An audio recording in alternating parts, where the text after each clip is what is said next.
أعوذ بالله من الشيطان الرجيم بسم الله الرحمن الرحيم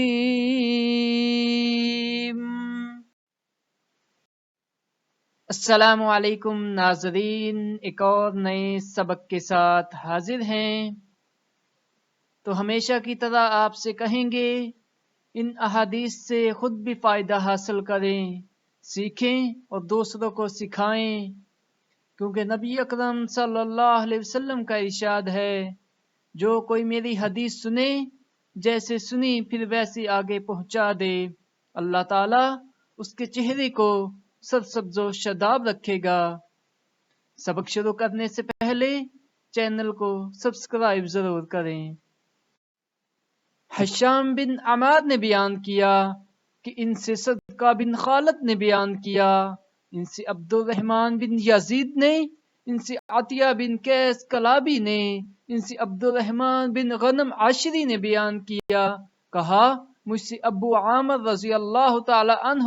یا ابو مالک عاشری رضی اللہ تعالی عنہ نے بیان کیا، اللہ کی قسم انہوں نے جھوٹ نہیں بیان کیا کہ انہوں نے نبی کریم صلی اللہ علیہ وسلم سے سنا۔ نبی کریم صلی اللہ علیہ وسلم نے فرمایا کہ میری امت میں سے ایسے برے لوگ پیدا ہو جائیں گے جو زناکاری، ریشم کا پہننا، شراب پینا اور گانے بجانے کو حلال بنا لیں گے، اور کچھ متکبر قسم کے لوگ پہاڑ کی چوٹی پر اپنے بنگلوں میں رہائش کرنے کے لیے چلے جائیں گے۔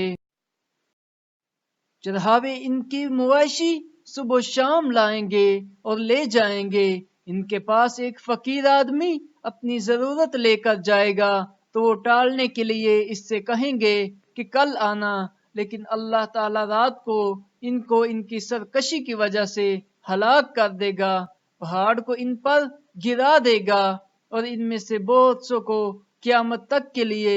بندر اور سور کی صورتوں میں مسخ کر دے گا۔ حضرت ابو ہریرہ رضی اللہ تعالی عنہ سے روایت ہے کہ رسول اللہ صلی اللہ علیہ وسلم نے فرمایا،